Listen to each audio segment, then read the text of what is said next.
परमात्मा को जान सके। बुद्धि है, कुत्ते को पता है ये कुत्ती है, मनुष्य को पता है ये स्त्री है, मर्द को पता है ये स्त्री है। ऐसे कुत्ते जैसी बुद्धि तो तुम्हारी पहले ही थी। अभी जब तुम आत्मा में आया है, भगवान के पास आया, तो तुम्हारी वो बुद्धि जानी चाहिए कि मैं शरीर हूँ, मैं मर्द हूँ, ये स्त्री है, ये फलाना है, ये तीर है। अभी मैं आत्मा हूँ और सर्वत्र आत्मा ही आत्मा है। यही ज्ञान आके भगवान देता है। इसलिए ही भगवान प्रकट होता है कि तुमको आत्मा में टिकाए। ये मन और बुद्धि से आत्मा पढ़े, तुम वो पढ़े आत्मा है, सबसे उत्तम आत्मा है। मन और बुद्धि में तुम नहीं आओ। मन बुद्धि में तो कुत्ता है, रहमान आता है। तुम मनुष्य है, मनुष्य माना मन का ईश्वर, जो मन के ऊपर राज करता है। तो भगवान बोलता है मैं मन के ऊपर राज करता हूँ, मैं प्रकृति के ऊपर राज करता हूँ, मैं प्रकृति को अधीन करके पीछे प्रकट होता हूँ। तो तुम्हारे जैसा मेरा साधारण जन्म नहीं है, मेरा अलौकिक जन्म है, माना अजन्मा आत्मा हूँ, अजन्मा हूँ, जन्म में नहीं आता हूँ। मैं शरीर नहीं हूँ तुम्हारे जैसा जो जन्म में आता हूँ जाता हूँ। आत्मा जन्म में नहीं आती है, आत्मा तो निराकार शक्ति है, अजन्मा अमर, वो मैं हूँ। और जब जब धर्म की हानि और अधर्म की वृद्धि होती है, तब तब ही मैं अपने रूप को रचता हूँ, अर्थात प्रकट करता हूँ। ये तो समझो भाई, प्रकट होता हूँ जब जब धर्म गिलानी होती है। माना जब बहुत अच्छे आदमी के ऊपर बलात्कार से कोई ऐसा जबरदस्ती करता है, जुल्म करता है, जो बेचारा साधु पुरुष है, अच्छा है, अंदर में मर्यादा में पीस के मर गया है, तो भी कोई दुनिया उसको जानती नहीं है, दबाती है। दब गए हैं हमारे भगत साधु जन, जो बेचारे वर्ण आश्रम के धर्म पूरे पूरे पाल रहे हैं। अहिंसा, दया, किम्या, आरजू ऐसे गुणवान है और ऐसे मर्यादा में रहता है, वो साधु जन है। लेकिन वो दब गया दुनिया के बलात्कार से। दुनिया वाले जो है, जो दूसरे दुष्ट लोग है, उसको मार गया, उसको दबा गया। जब जैसे प्रहलाद था, भगत था, तो बेचारा बेगुनाह था, तो भी उसको इतना कष्ट दिया। ऐसी तरह से मीरा थी, ऐसी तरह से सब थे, गोपियां थी, सब जो है वो ऐसे दब गई थी अंदर और पुकार रही थी कि भगवान तुम आओ। जिसने पुकारा मैं उसके लिए आता हूँ, उसके लिए ही प्रकट होता हूँ। तो जब भी धर्म गिलानी होती है, पाप बढ़ जाता है, अधर्म का बहुत बढ़ जाता है, अधर्म और धर्म का जैसे नाश होता जाता है, माना ज्ञान अलूप होता जाता है। किसको भी ज्ञान की जरूरत नहीं देखने में आती है, वो जाके भोग दुनिया का मजा ऐसा लेता है, बोलता है मैं आया हूँ बस दुनिया के लिए आया हूँ, मजे के लिए आया हूँ। इंद्रियों के सुख में जो है उसका जन्म जाता है। तभी मैं फिर प्रकट होके और फिर धर्म की वृद्धि करता हूँ और अधर्म का नाश करके साधु जन की रक्षा के लिए आता हूँ। साधु जन माना कौन है? साधु तुम सब बैठे है। तुम जो साधु है अंदर में बहुत शुद्ध है, पवित्र है, जिज्ञासु है, मुमुक्षु है, तुमको चाहिए भगवान। अंदर में तुमने रोया होगा, तुमने तपस्या किया होगा, कुछ न कुछ तुमने किया है, भगवान को पुकारा है, तभी भगवान तुम्हारे लिए प्रकट होता है। ये है साधु जन। तुम समझता है साधु जन माना जो बैठे है ना, साधु गेरू कपड़ा पहन के गंगा जी के किनारे पर बैठे है, उसके लिए शायद भगवान आता है। तुम तो साधु जन उसको कहेगा, हम साधु जन तुमको कहते हैं। तुम बताओ साधु तुम किसको कहते थे? साधु जन माना क्या? साधु जन के लिए मैं आता हूँ। वो कौन सा साधु? इसको साधु बोलता है, हरिद्वार वाला साधु, उसके लिए भगवान आता है। जिसने गेरू कपड़ा पहना वो साधु हो गया। साधु माने जिसका मन शुद्ध है, साधना किया है जिसने, अंदर ही अंदर ग्रस्त में मर मर के पूरा हो गया, साधना करके करके इतना शुद्ध हो गया भाई सबके भलाई में रहे, भाई सबको सेवा करता है, सबकी निम्रता करता है, सेवा करता है, सहन शक्ति है, दुख सुख सहन किया है, अहिंसा किया है, सबसे प्यार से चलता है, निम्रता से चलता है, मर्यादा में चलता है, वर्ण आश्रम का धर्म फर्ज पूरा किया है। ये सब साधु जन का लक्षण है। जब ऐसा पीर के पूरा हुआ है दुनिया में तो भी उसको भगवान नहीं मिला, तभी उसने पुकारा, तो भगवान तुम कैसे मिलेगा, कब मिलेगा? तभी भगवान उसको आता है, हमेशा युगे युगे उसके लिए प्रकट होता है।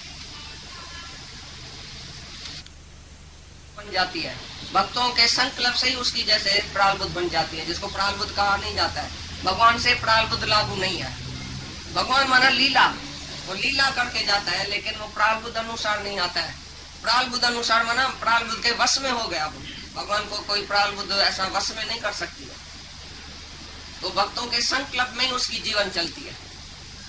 हमने दादा को नहीं देखा तो भगत कैसे कहाँ भी पुकारता था तो कैसे उधर चलता था, उधर ही सब ये मजा होता था, उधर ही सत्संग होता था।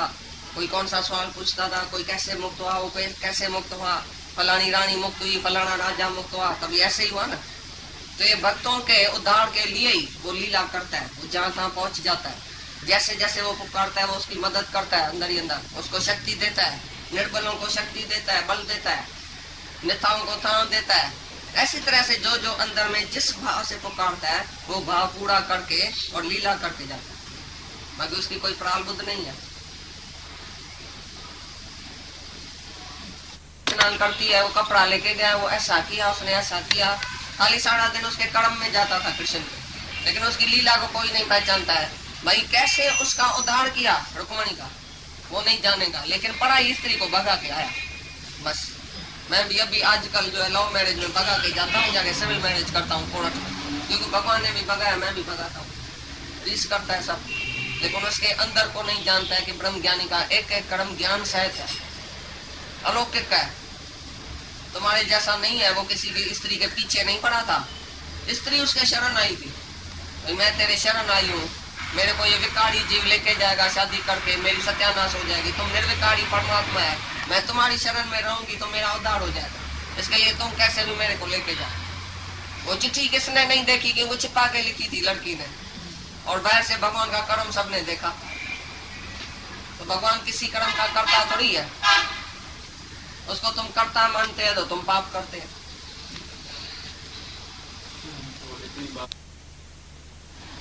अरे जिज्ञासु को तो बहुत टाइम, कुछ टाइम अकेला रह के एकांत में इधर से जाके रिफ्लेक्ट करना पड़ता है, मनन, जाके कोठी बंद करके एक दिन मरो, उधर सो जाओ और अपने आप से पूछो मैं कौन हूँ, मैं क्या सीख के आया हूँ, मैं क्या सुन के आया हूँ।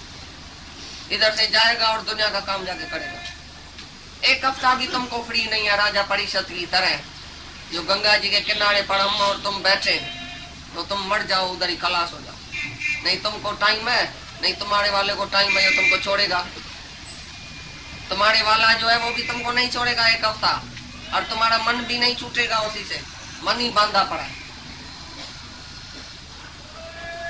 यही बात है, जब तुम छूट जाओ और आके ऐसी व्याकुलता लगे कि मैं मर जाऊंगा मच्छी की तरह, जैसे पानी के समय मच्छी मरती है ना, ऐसी जब तुमको उत्कंठा होगी तभी भगवान मिलता है, ऐसे नहीं मिलता है।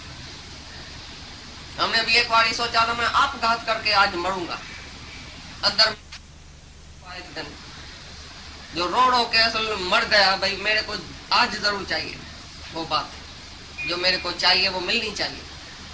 भाई इतना साल मेरा बीत गया, 24 साल जिंदगी का बीत गया, 24 साल में हमको ये पक हुई थी, ऐसे समझा जैसे सारी उम्र ही बीत गई, 24 साल सजा सारा बीत गया, बस अभी भगवान नहीं मिला, फायदा क्या दुनिया में जीने का, बस मैं मर जाऊंगा।